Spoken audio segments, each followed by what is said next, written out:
Hello, my name is Kevin O'Connor. I am an attorney here in the North Bay. I do estate planning and trust and probate administration. And I want to talk in this video about the basics of estate planning. What is it? What's involved? Now, basically when we're doing our estate planning, we're preparing for some of the more challenging chapters in the human experience. We're preparing for death and also the possibility of incapacity. Incapacity, that's unless we die in a sudden event, many of us, our death will be preceded by a period, hopefully a short one, where we aren't able to manage our own affairs and we need people to step in. And then something that we're doing in estate planning is we're preparing for that.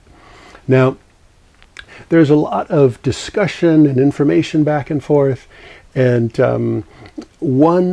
it's not just producing papers when we do estate planning, but there are these 4 documents that kind of, I think, help a person understand what estate planning is, what it looks like. So when you're doing estate planning, you're meeting with an attorney and you're producing 4 main documents, and those 4 main documents are a will, a trust, or the mouthful version is a revocable living trust, a durable power of attorney, or DPA for short, and an advance healthcare directive. There's other sort of ancillary supporting documents that are involved, but those are the 4 main ones. Now, a will, that is, of course, that's the classic document for passing your assets upon your death. You indicate in a will where things go. The problem with a will, however, is that a will has to go through probate court, and probate court is expensive and time-consuming, and it's public. Most people seek to avoid that. It's an important goal for most people for their estate planning is to avoid having to have their loved ones go through probate court with a will. And so you still want to have a will, but it's a backup to the trust.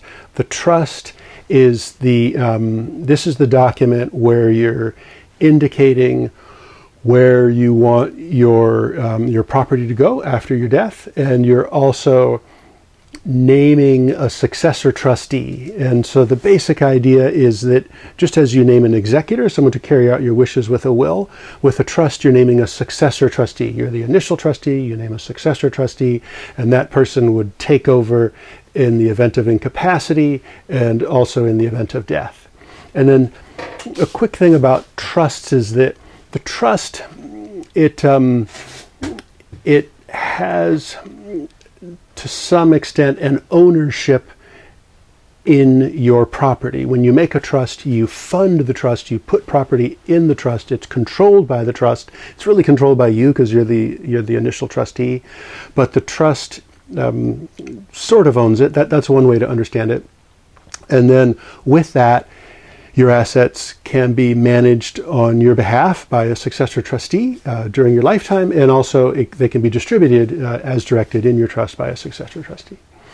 And then the third document is a durable power of attorney, or DPA for short, and this document takes effect.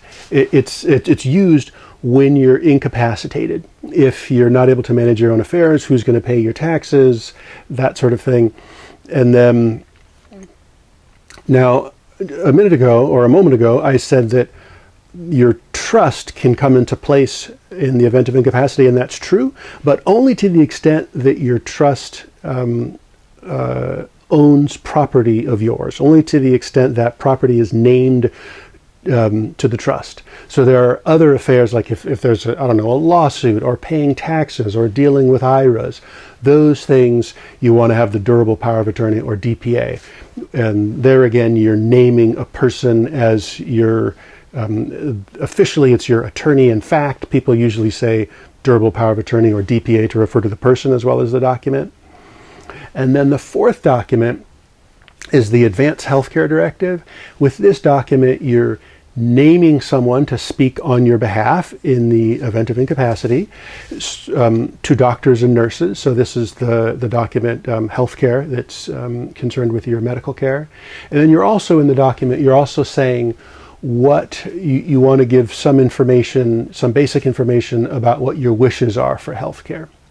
So those are the four main documents of estate planning. That's a will, a trust, a durable power of attorney, and an advance healthcare directive.